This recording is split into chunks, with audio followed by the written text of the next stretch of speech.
Dear colleagues, I'd like to introduce you the Dr. Frida Sandberg. She is Associate Professor from the Department of Biomedical Engineering in the Lund University from Sweden. She is an expert in biomedical engineering with a focus on signal processing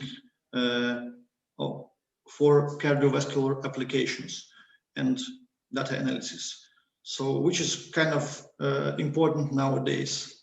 And so the title of the talk is Biomedical Signal Processing and Modeling in Cardiovascular Applications. So Frida, please start. Thank you, and thank you for the invitation to talk here at your seminar. So I will talk a bit about my recent research projects related to cardiovascular signal processing and modeling. And they are with applications in hemodialysis, especially non-obstructive monitoring of respiration during dialysis treatment. And also I've worked quite a lot with atrial fibrillation, which is a very common cardiac arrhythmia. And I will talk about two of my recent projects related to that. So if we start with hemodialysis and monitoring in hemodialysis, so there are quite a few people in the world that suffer from end-stage renal disease and that rely on hemodialysis for their survival. So they usually spend 3 or 4 hours 3 times a week in dialysis treatment, which is a lot of time. And it would be good to monitor them continuously during the dialysis treatment sessions to improve patient management and help to reduce the risk of adverse events. But if we introduce additional sensors such as ECG monitoring or PPG monitoring, that would cause patient discomfort, and then it's a lot of time that the patients spend in dialysis, so we want to avoid this. Also, introducing additional sensors would increase the workload for the nursing staff, which would also increase the cost. So one thing that we would like to monitor is cardiac and respiration activity.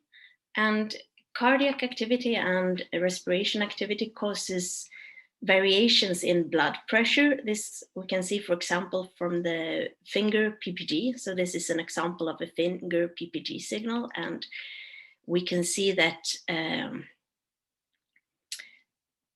the blood volume causes this, blood volume changes due to the cardiac output causes this pulse pattern. So this is the amount of reflected light that varies with the blood volume in the fingertip over time. So these are the cardiac pulses, but we can also see the respiration activity, because respiration causes the magnitude of these cardiac pulses to vary over time. So with inhalation, we have a slightly smaller pulse, and exhalation, we have a slightly larger pulse. And also there is a baseline variation that's caused by changes in thoracic pressure over time induced by the respiratory movement. And what we would like to do is to measure these variations in blood volume directly from the pressure sensors of the dialysis machine. So in the dialysis machine, there are 2 pressure sensors, one on the arterial side and one on the venous side. And this is what this is the signals obtained during a complete dialysis dialysis treatment for one patient. So this is a venous pressure signal, and this is the corresponding arterial pressure signal. And as you can see, there are quite a lot of disturbances. There is some baseline changes, some drift in the signal. But if we zoom in on a nice piece of the signal, we can see that it looks something like this. But this is actually not the cardiac pulses. These are pulses from the blood pump of the dialysis machine. So these are the signals, these pressure signals, they contain very large pump pressure pulses. And if we want to look at the small variations in the pressure signals induced by cardiac and respiratory activity, we need to remove these pulses. So this is what we are trying to do. So this is what we did in this work. Following pre-processing, we subtract average pressure pulses related to the pump, the blood pump of the dialysis machine. And once we have done that, we filter the signal in the respiratory interval, so within the respiratory frequencies, and then we based on these signals, we aim to estimate the respiration rate. So this is an example here. This is a zoomed in segment, 10 seconds of the venous, 10 minutes of the venous pressure pulse. And this is on the right side, it's the arterial pressure. And since the magnitude of these pump pulses are so large, also minor variation in the pump pulses will be much larger than the variation induced by respiration and cardiac activity. So we need to make sure that the subtraction of the pump pulses is with a very good fit. So in order to do so, we resample a template pump pressure pulse, and based on so there is a sensor in the dialysis machine, so you know in which stage the pressure the blood pump is in. So based on that information, we can resample the signal, and so we got a synchronously sampled pump pressure pulse. And then we subtract this from each pressure pulse in the pressure signal. So this is the original signal, and this below is when we have subtracted the fitted corresponding pump pulses. So in this signals on the lower panels is the respiratory and cardiac activity variations in the pressure pulse. And this, as you can see, the magnitude of this are much smaller than the magnitude of the pump pulses. Okay, so once we have these signals, we want to estimate the respiration rate. And in order to do so, we merge the spectra of the two signals. So on the upper panel here is a spectra from the venous pressure pulses related to cardiac and respiratory activity. And in the middle panel is the corresponding arterial, in the spectrum of the corresponding arterial signal. And what we do is, for each time instance, we average the spectra, and we also have a quality control to see that the spectra actually contains respiratory activity. And based on that, we get an average spectra, and from this average spectra, we estimate the respiration rate. So it's a way of merging information in these two signals to produce a more robust estimate of the respiration rate. So on the lower panel here, it's the average spectra, and the red line here. Yes, I think I got a question. Yeah, sorry, I raised my hand. Yeah. I was wondering, why do you have such gaps in the time of the sampling? Here? Yeah, here and say around 100 minutes. So Here? there are gaps. Yeah. Yes, yes, and that's because the signal is, the spectra is not considered of sufficient quality. So the signals that we extract here, the filtered once they are filtered, they may contain, in certain parts, they may contain large artifacts. Like, for example, here in the original signal, there are quite large noise in some parts of the signal, and we want to make sure that that noise is not propagating to our respiration rate estimate. So therefore, there is a quality control. So we only include those spectra that have a peak of sufficient size in the respiratory interval.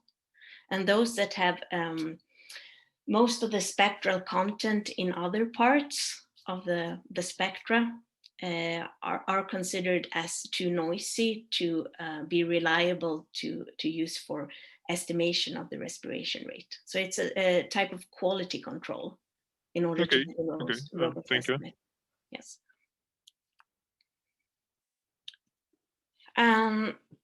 So if we look at this, so this is an example from one patient during a complete dialysis treatment. And this patient, he had a CAPNO, so a reference respiration signal. And the reference respiration rate is the green dots here. So that's estimated from the reference CAPNO signal. And the blue line here, or the blue dots, are estimated from the extracted pressure signals, respiration signals from the pressure of the dialysis machine.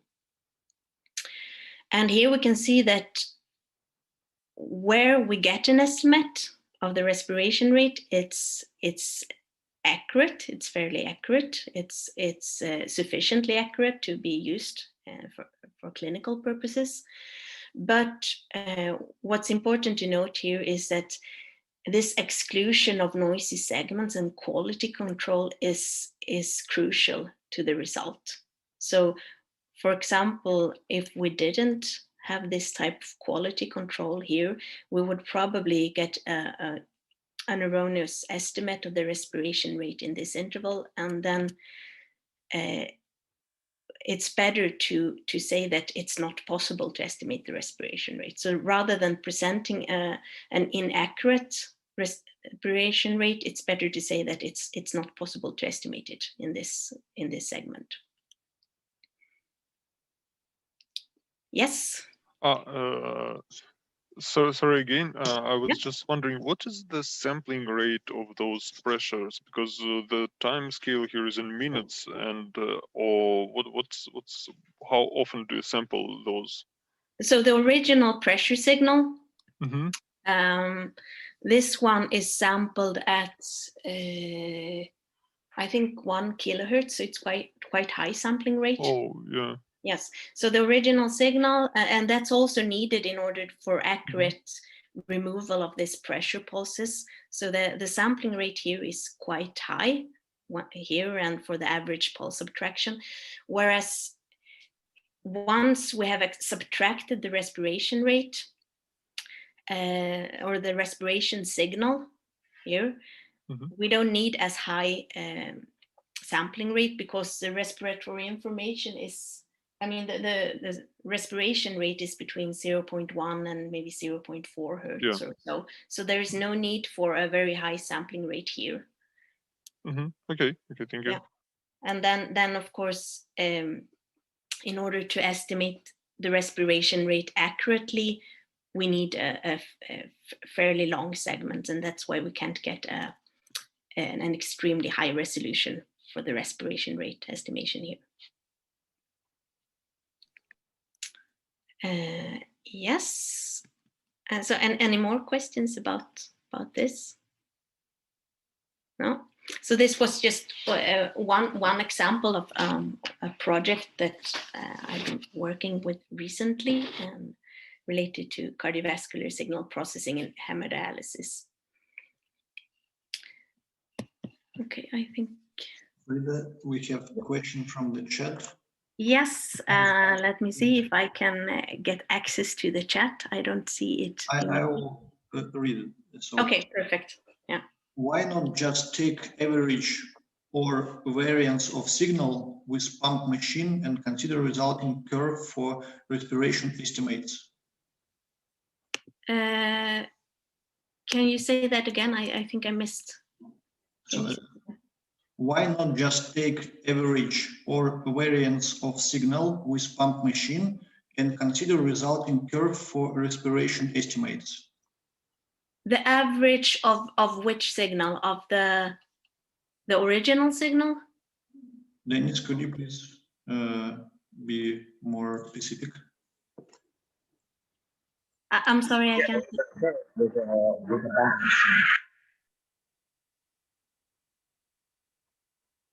Dennis, once again. Okay, I think he'll write again the question. So you have on the bottom the chat, or you can Alt plus H to open it. Okay, yeah. Okay, it's just that it's not working with the laser pointer. I just need to.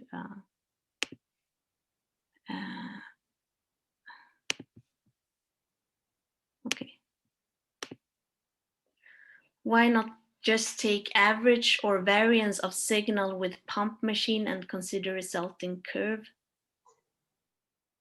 I'm not sure I understand the question. So the original signal that we observe here contains very large pump pressure pulses, and we have to remove them. If we don't remove them very accurately, also the variations or minor changes related to changes in the speed of the pump will propagate and destroy the estimate of the respiration rate.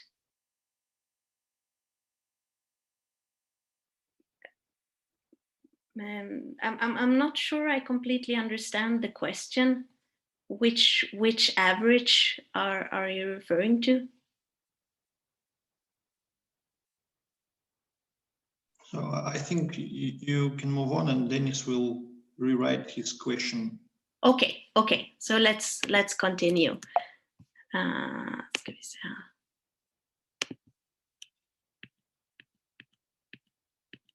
Okay. So I thought I would go into another area where I've also worked quite a lot, and that's related to atrial fibrillation. So atrial fibrillation is a very common cardiac arrhythmia, and it affects 1 to 2% of the entire adult population, and its prevalence increases with increasing age. So it's very common among older patients. And if we say during normal sinus rhythm, each heartbeat is initiated by an electrical impulse from the sinus node, and then the electrical activity propagates through the atria, causes the atria to contract, and then through the atrioventricular node, the AV node, to the ventricles, and causes the ventricles to contract. But during atrial fibrillation, the electrical activity in the atria is totally disorganized. So electrical impulses can start from all over the atria, and there are usually re-entry patterns and unorganized electrical activity. And this causes the atria to quiver rather than to contract. And also because of this and the many atrial impulses arriving here to the AV node and to the ventricles, we have a rapid and irregular heart rate. So you can live with atrial fibrillation, but it's associated with an increased risk of stroke caused by blood clots forming in the atria. So there are several treatments options for atrial fibrillation. One would be to allow the atrial fibrillation to continue and try to prevent the rapid heart rates with rate control drugs. Another option would be to try to stop the atrial fibrillation and revert to sinus rhythm, and that can be done usually on the first instance. It's done with the electrical cardioversion, so basically an electrical shock that puts the heart back into sinus rhythm, and sometimes the patient goes back into atrial fibrillation after a while, and then there are other options. There are some drugs, antiarrhythmic drugs, and there is also fairly common nowadays pulmonary vein isolation, which is an ablation procedure where you go into with a catheter and you burn around the pulmonary veins, where there are usually triggers for this electrical atrial activity. And today we don't know which patient would benefit the best from which treatment in advance. So it's the treatment is largely based on trial and error. So if we look on the body surface on the ECG, this is what an ECG looks like in normal sinus rhythm, normal heart rhythm. We have the P wave that corresponds to electrical activity in the atria. We have the QRS complex corresponding to, so the P wave is this one before the QRS complex. The QRS complex is corresponding to ventricular repolarization.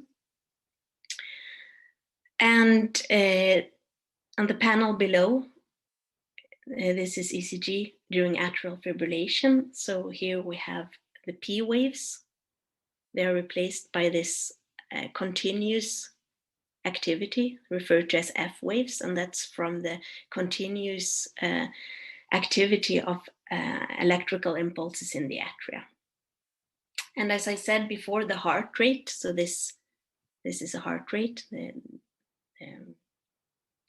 QRS complexes. That's during atrial fibrillation, that's generally more rapid, as you can see here. So we have shorter RR intervals, distances between consecutive QRS complexes, and also the heart rate is more irregular. Yes? So sorry, I asked just a lot of questions. I was wondering, so the heart doesn't contract during the F waves, it only contracts during the QRS complex, right? The ventricles contracts during the QRS complex, yes. But the atria, so normally during normal sinus rhythm, you have the filling of the atria, then contraction, and then there is a delay to allow the ventricles to fill, and then the ventricles contract. And that those contractions, they are initiated by the electrical impulses propagating through the cardiac tissue. And this is what we can see on the body surface, resulting from that propagation of electrical activity in the heart. But during the atrial fibrillation, when the QRS complex arises, the ventricles do actually contract. Yes, right? They do. They do. Okay, and during F wave, there is what happens with the heart, with the movement of the heart during F waves? So during atrial fibrillation, the atria is shivering. So it's more or less it's not pumping. It's more it's not and it's not completely still. It's not like a coherent motion. I'm sorry. It's not like some incoherent motion in there. Yes, it's incoherent. It's not synchronously pumping. It's more shivering. Okay, thank you. So the pumping function of the atria is not working during atrial fibrillation. Yeah. Yes. So why do we analyze the ECG during atrial fibrillation, which is what I'm doing? And the reason why we're doing that and why we need methods for that is, first of all, to better understand the mechanisms of atrial fibrillation. It's not completely known why it starts, why certain patients get atrial fibrillation and why others don't, and also we don't know why certain treatments work for one patient and not for another. So there is some missing knowledge here of the understanding of the mechanisms. Also, it's would be nice to be able to monitor treatment effects. So, I mean, we can see if the atrial fibrillation stops or if it continues. But if we want to look at a more detailed level, how does the electrical activation pattern in the atria change, or how does the heart rate change in response to certain treatments? We need to tailor methods for that.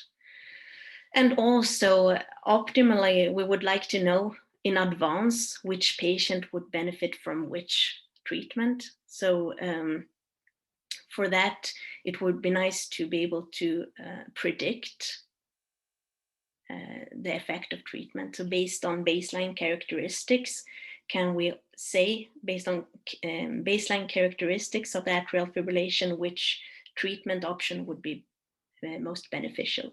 So there is quite a lot of work going on in this area. When it comes specifically to signal processing, the challenges here, obviously, detection of atrial fibrillation episodes is one area where there has been a lot of work done recently, especially related to, so we have this monitoring with the wristwatches, or we have other types of continuous monitoring, or we have different wearables. So we want to detect atrial fibrillation in large populations. So that's one area where there's quite a lot of work going on. Another area, which is what I will present more here, it's the characterization of the atrial electrical activity during atrial fibrillation. So how to describe that, and how is that connected to the, for example, progression of atrial fibrillation, which is related to treatment outcome. Also characterization of the ventricular response, that is the heart rate during atrial fibrillation.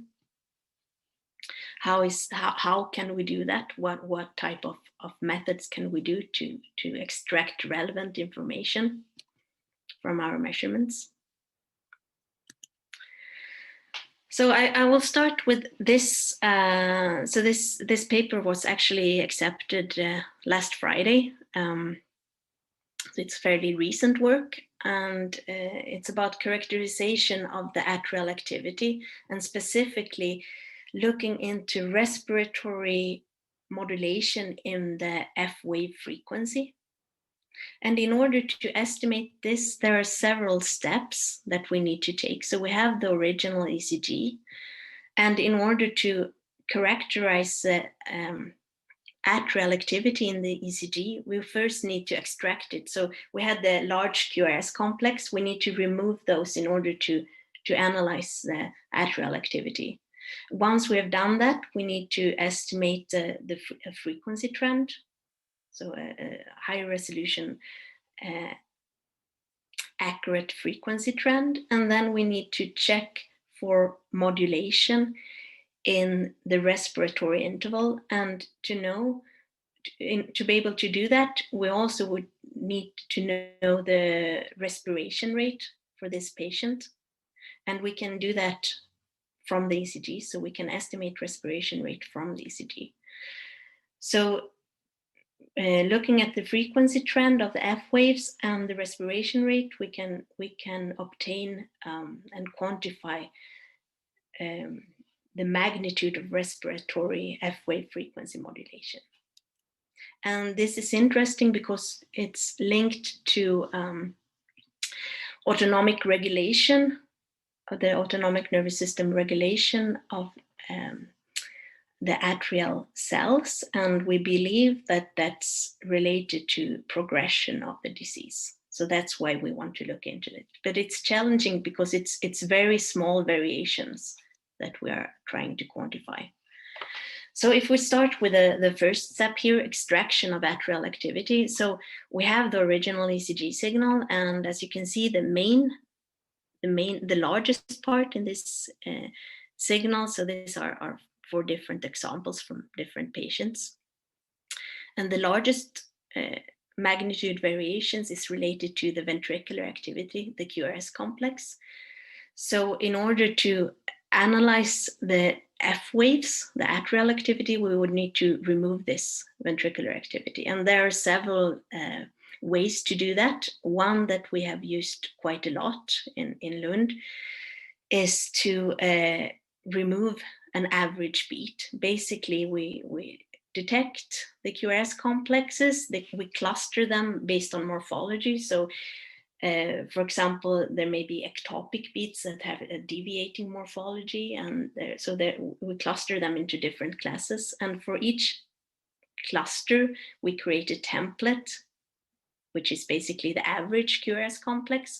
And then we subtract the corresponding template QRS complex from each QRS complex in the signal. And when we do that, we also optimally scale and align temporally and also spatially, so distributing the energy between the leads. And once we've done that, we obtain an F wave signal where the QRS complex are removed. Yes, I got a question. Yeah, hi, may I wonder what kind of methods do you use in order to post-process this original ECG signal? Post-process after this removal or before removal, or? Yeah, exactly this process when you remove these high peaks, in order to get residual ECG signal. So what kind of methods do you use? Well, the method that we used, that I used in this work, that we have used quite a lot in Lund, is this spatiotemporal QRS decancellation, where, as I said, where we are basically creating a template beat, and then we are scaling. We are accounting for scaling and rotation of energy between leads, and also time alignment. So we fit this template beat optimally to each beat of the original ECG and then subtract it, basically. But there are other methods as well. I mean, you could use there have been proposals of signal separation, like independent component analysis. There has been quite a lot of work done with this. So this paper was presented already 20 years ago, actually. So there are quite a few methods available for this, but this is a method that we have been using quite a lot in Lund, and it's quite robust. It works in practice. It works, but there are other methods available as well. Okay, thank you. I will learn this publication. Thank you. Yeah. Okay, so once we have removed this QRST complexes, we have the F wave signal, and then we want to estimate the frequency of the F waves.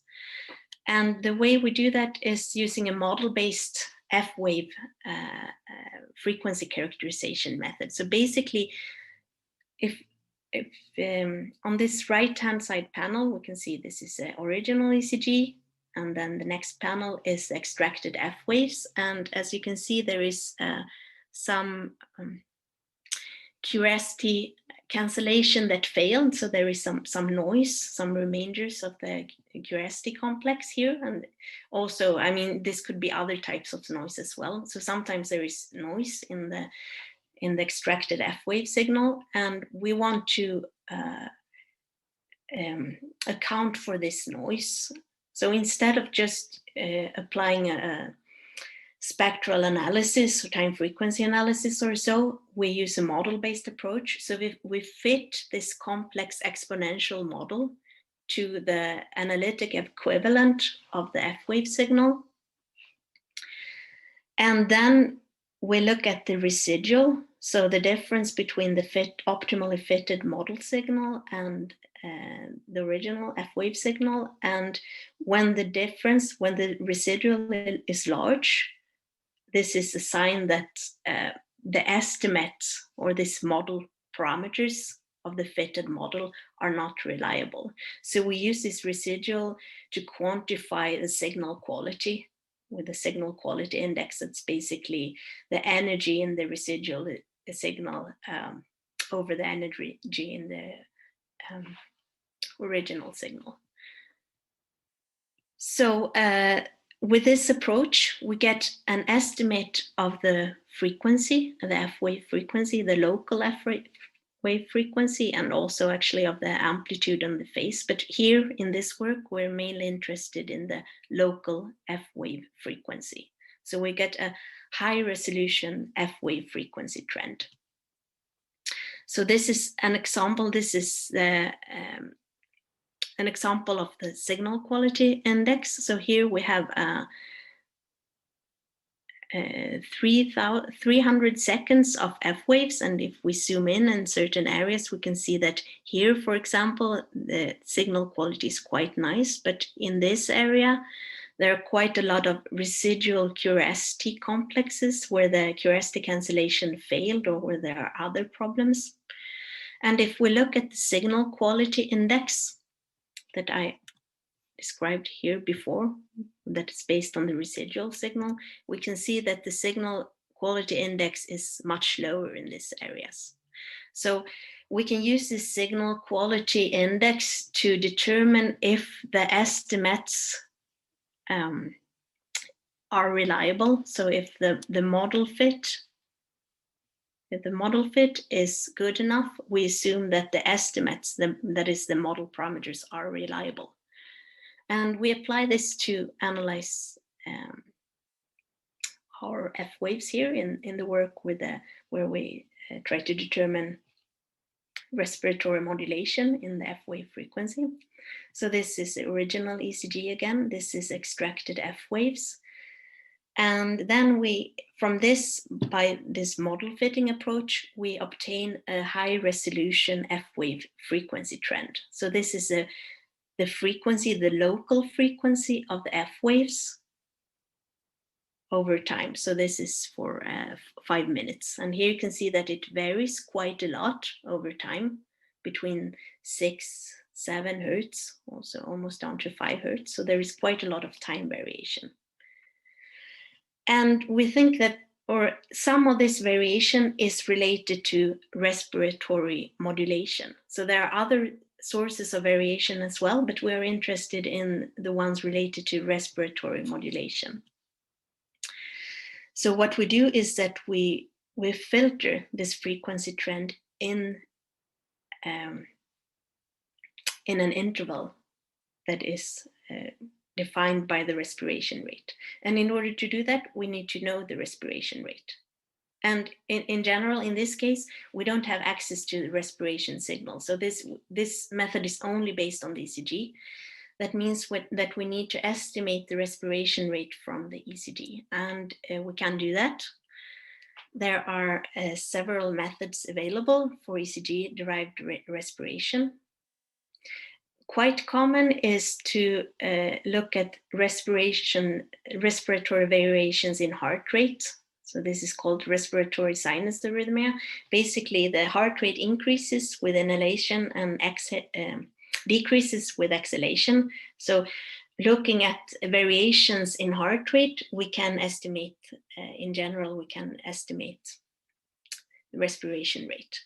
However, this is not applicable in atrial fibrillation because the heart rate in atrial fibrillation is not determined by the rate initiated by the sinus node.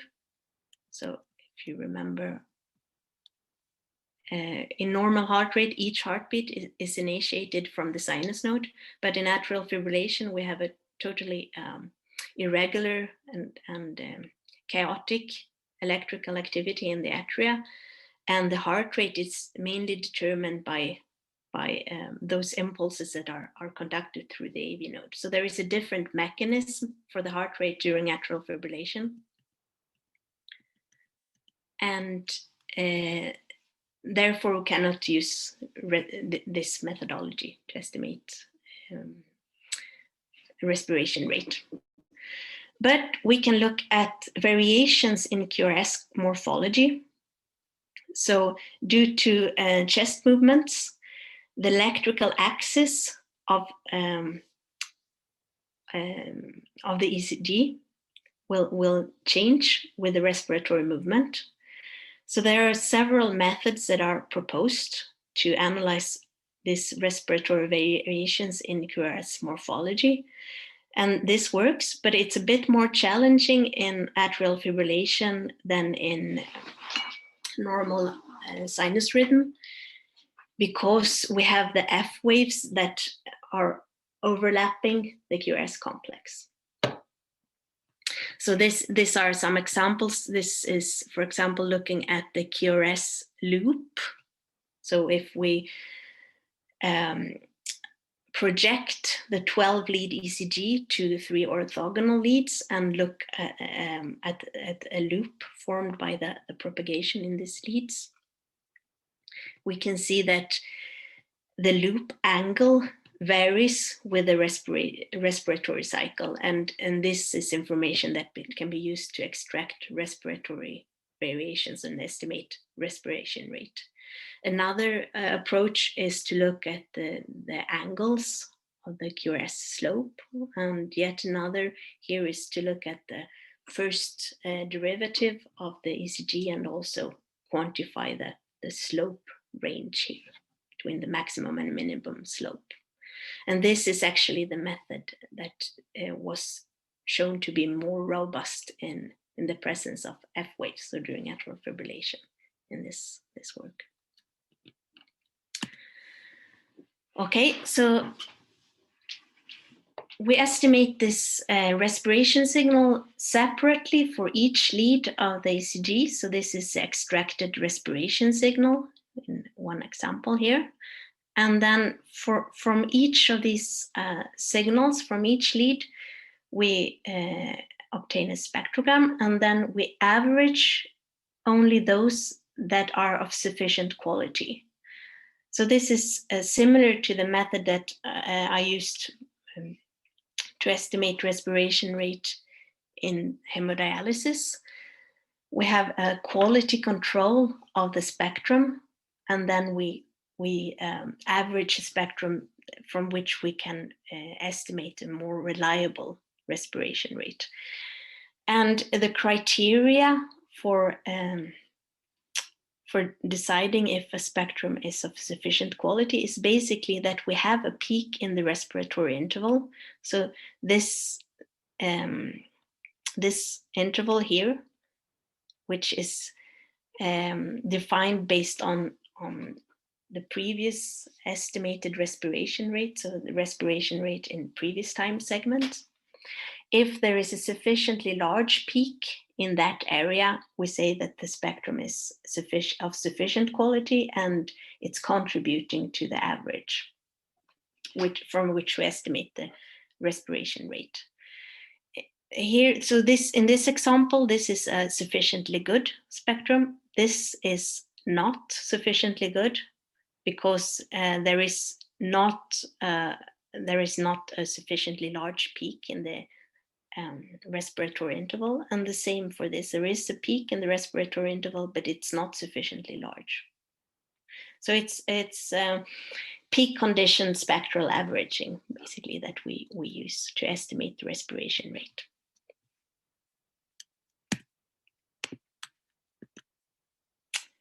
Okay, so once we have the respiration rate, we filter the F wave frequency trend in a narrow band around this respiration rate. So this is the F wave frequency trend that I showed before, and this is a filtered F wave frequency trend in the respiratory interval. And then we look at the magnitude of this filtered F wave frequency trend, and we use that to quantify the magnitude of respiratory F wave frequency modulation. So it varies quite a lot over time, but this is the average in the 5-minute segment that we apply. So this method was evaluated with a simulated F-wave signal. So this is a model which we use to simulate the signals. It's basically a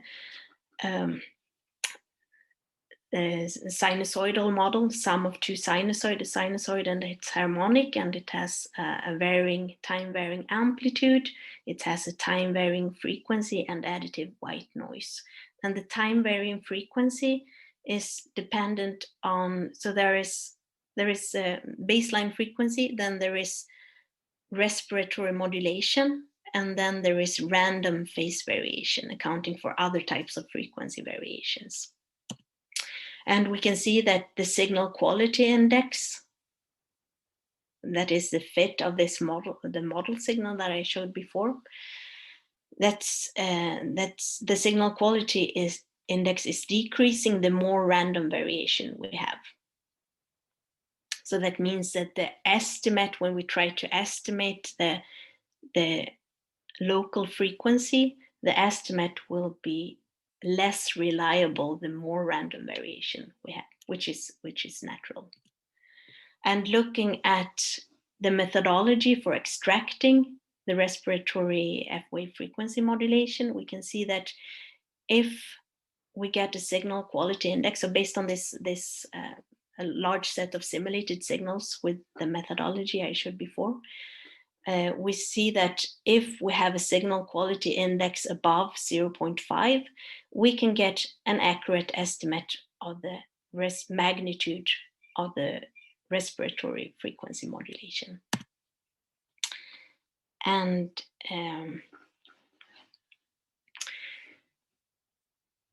this is an example. This is we applied this to clinical data from 8 patients with pacemakers in permanent atrial fibrillation, and they had also pacemaker, and they were in a clinical trial where they were in ECG was recorded in 3 phases: baseline rest, and then they were asked to breathe at a frequency of 0.125 hertz. And then they were asked to breathe at the same frequency, and they got an injection of atropine, which is a blocker of the parasympathetic activity. So it's blocking parasympathetic regulation, basically. And what we can see here is that the magnitude of respiratory frequency modulation, it increases when the patients are breathing slowly, deeply, which is expected, because with deep breathing, we get an increase of parasympathetic regulation. And then we also can see that after injection of atropine, in some, approximately half the patients, there is a decrease in the magnitude of the respiratory modulation. However, not in all patients. So from this, we can see that respiratory F-wave frequency modulation is partly attributed to parasympathetic regulation.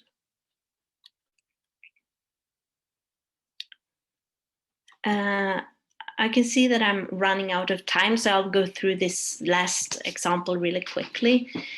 So as I said before, ventricular response during atrial fibrillation is rapid and irregular, and the AV node, that's the electrical point of conduction between the atria and ventricles, is very important in regulating the ventricular rate during atrial fibrillation. So basically the purpose of the AV node during normal sinus rhythm is mainly to delay conduction between atria and ventricles to allow filling of the ventricles. And it can also act as a backup pacemaker if the sinus node fails. It can induce heartbeat from the AV node. But during atrial fibrillation, the most important function of the AV node is to block atrial impulses and prevent the heart from racing. So this is an example here, is an intra-atrial electrogram. So you can see the atrial impulses here close to the AV node. And this is a corresponding ECG. And as you can see, several of the atrial impulses are blocked, and only a fraction of them will actually result in a ventricular activation. So the AV node, basically, it's a complex structure, but one important property is that it has a fast pathway and a slow pathway. So fast pathway with faster conduction but longer refractory period, and a slow pathway with a slower conduction but shorter refractory period. And so we have the conduction delay in the AV node, and we have the refractory period, and these are both rate dependent. So if we have, you can see by pacing experiments, if the atrial rate increases, the conduction delay increases, and if atrial rate increases, the refractory period decreases.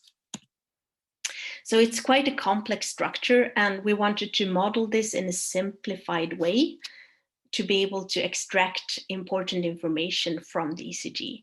So basically in this statistical model, we assume that atrial impulses arrive to the AV node according to a Poisson process with some mean arrival rate. And this mean arrival rate is estimated from the F waves of the ECG. And then the AV node blocks some of the impulses, and it conducts some of the impulses. And the probability of blocking is time dependent. So this blocking probability is related to AV node refractoriness and also concealed conduction. So it's related to the history of impulses. And as I said, this is a very simplified model. So basically we assume that an atrial impulse can take either the fast pathway or the slow pathway. And the probability of blocking is time dependent, as I said before, and it's different between these two pathways. So basically, after a certain time since the previous ventricular activation, all impulses are blocked, and then after an extended time period, no impulses are blocked. And between these two, the probability of an impulse being blocked is linearly decreasing. So we can estimate these model parameters related to the blocking from the ECG. Basically, we have the ECG, then we have the atrial activity, the F waves, and we analyze the frequency of this. So we get an estimate of the frequency, which is assumed to be the arrival rate of the atrial impulses to the AV node. Then we got the RR interval series, the series of ventricular activations, and we do some decorrelation because we need to assume that the ventricular activations are independent. And then based on the assumption that we have a Poisson process with a specific arrival rate and that the output is, or the probability of blocking result in this R series, we can apply maximum likelihood estimation to obtain model parameter estimates. And we did this. This is an example where we applied this methodology to analyze the effect of rate-controlled drugs. So it's from 60 patients in the RATAF study, a Norwegian study, where they assessed the effect of beta blockers and calcium channel blockers. So here on the left-hand side, there you can see the RR interval histogram for two different patients at baseline. Metoprolol, which is beta blocker, cardiovascular, which is also beta blocker, and then diltiazem and verapamil, which are two calcium channel blockers. And as you can see, the RR interval histogram changes with the treatment. And we can also see that the model parameters here related to the absolute refractoriness, which is this time point, this time point.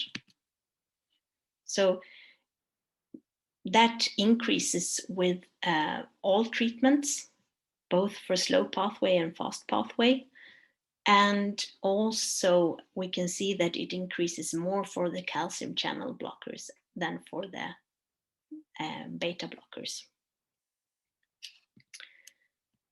And finally, we tried this method to analyze data from pulmonary vein isolation, so obtained during pulmonary vein isolation. So there are two, this is preliminary results. There are two patients here. And we analyzed the ECG signal prior to this PVI treatment, so catheter ablation, where they go in and burn around the pulmonary veins to stop the fibrillation.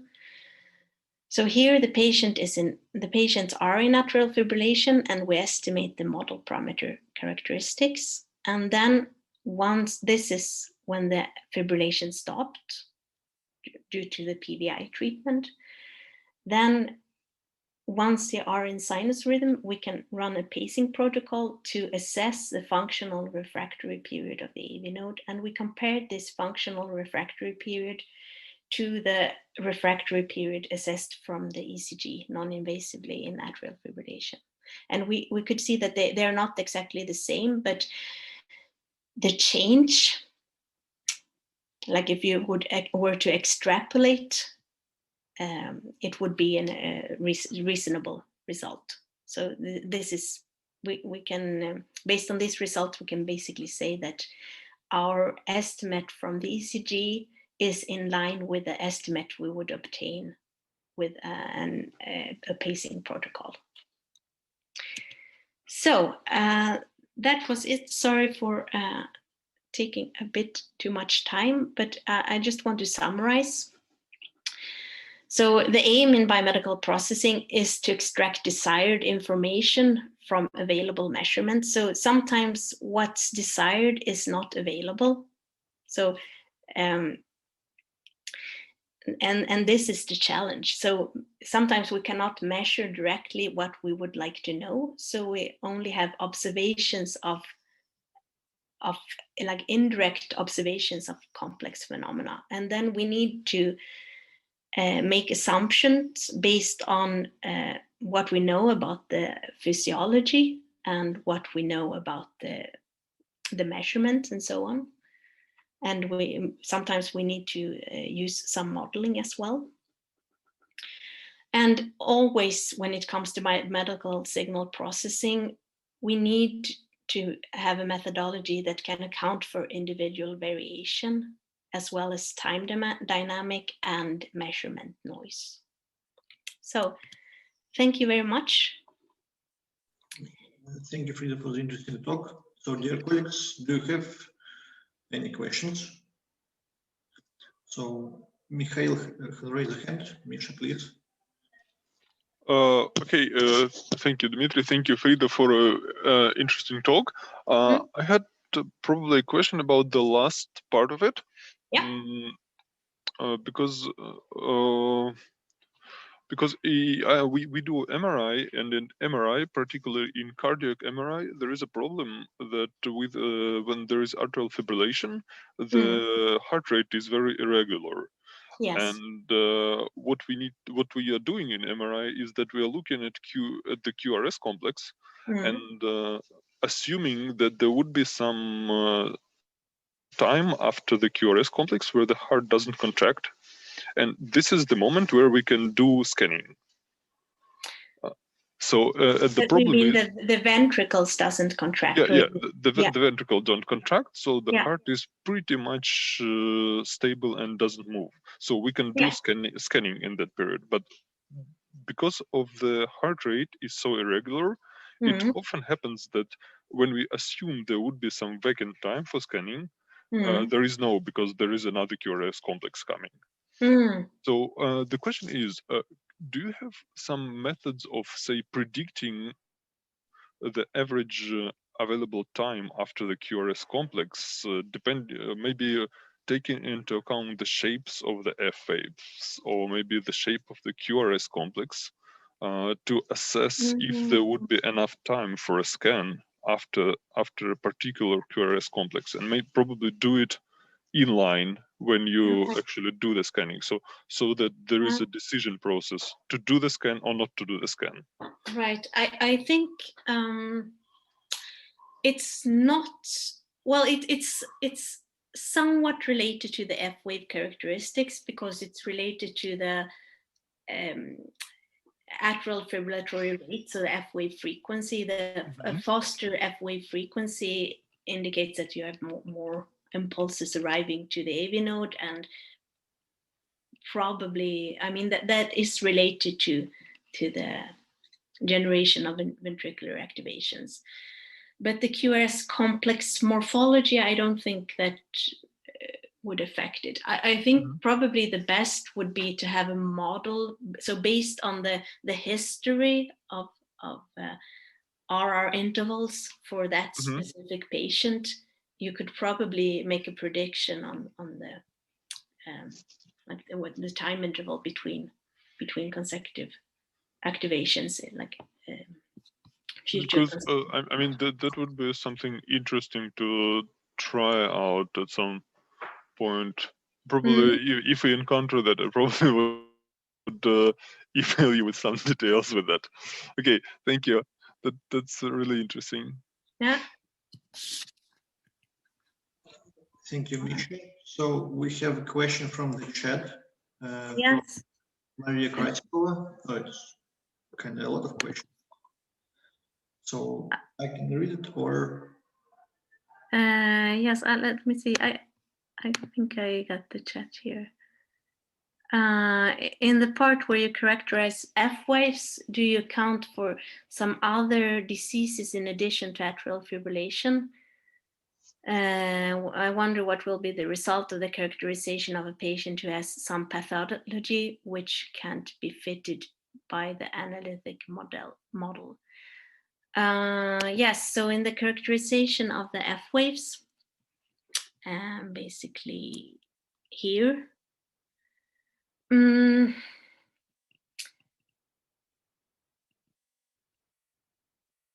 I mean, this model, in my experience, and I have analyzed quite a lot of F-wave signals, this type of model, like a harmonic sinusoidal model, in this case, a complex sinusoidal model, it generally fits quite good. It can describe the F-waves in most of the cases. Other pathologies, I mean, yes, if there could be other pathologies. Do you mean pathologies in the atrial activation pattern, or pathologies in general? Hello, pathologies in general. Pathologies in general.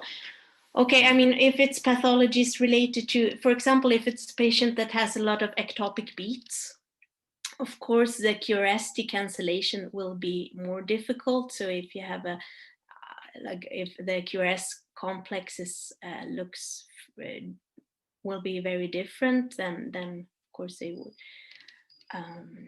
The QRS cancellation would be more challenging. But I mean, also, so the F waves can look quite different.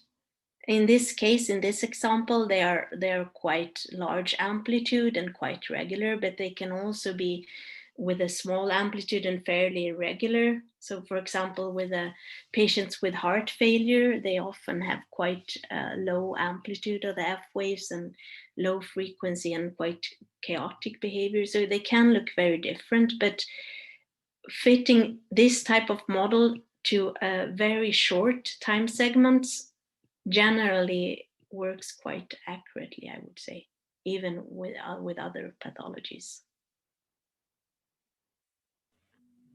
Okay, thank you. Yeah. Okay, dear colleagues, do you have any other questions? So maybe I have one, maybe a little bit stupid question, but so it's regarding the atrial fibrillation. So you have some analysis of this spectrum, and what's next? Can the doctor use your analysis and your information to heal the patient, or to do with this data something else? Yes, I mean we don't know that yet, because first of all we need to to be able to measure it. And as you've seen here, it's quite complex to extract this information.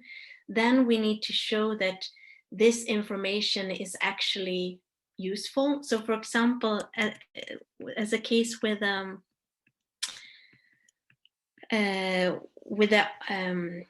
AV node model, we could apply it to analyze the effect of various drugs. And so this is a type of application that we could also see how would, for example, drugs affect the respiratory F-wave modulation. But I think even more interesting when it comes to respiratory F-wave modulation would be the relation between that and disease progression. So I believe that this is related to disease progression, and with the progression of atrial fibrillation, it's generally more difficult to convert to cardiovert, or the success rate of pulmonary vein isolation is lower.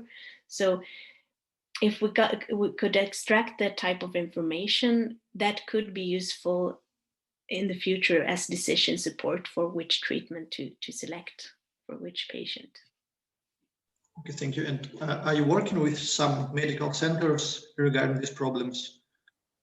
Yes. I work quite a lot with electrocardiology department in a hospital in Lund, but also, I mean, in this case, it's a group in Oslo in Norway, but I've also worked with some doctors outside Milan, in a hospital there, and also outside Bologna. So there are, yes. Okay, thank you very much. And Maria Graskova raised your hand. So, Marsha. Yes, I would like to ask, when you estimate a respiratory rate from ECG, is it possible to estimate a respiratory phase in addition to it? I mean, to distinguish between inhale and exhale. It is, but it's more challenging. So I mean, ska vi se. Here. So this is the extracted respiratory signals, right? So from each lead. So this, based on these signals, we can actually estimate if it's inhalation or exhalation. So it is possible to do that, but it's more, it's less robust than to just estimate the average rate. Okay. So I mean, if yeah, it depends on what you need, but it is possible to do it. Thank you. Yeah. Okay, thank you very much. Any other questions? So if not, I would like to thank our speaker, Frida.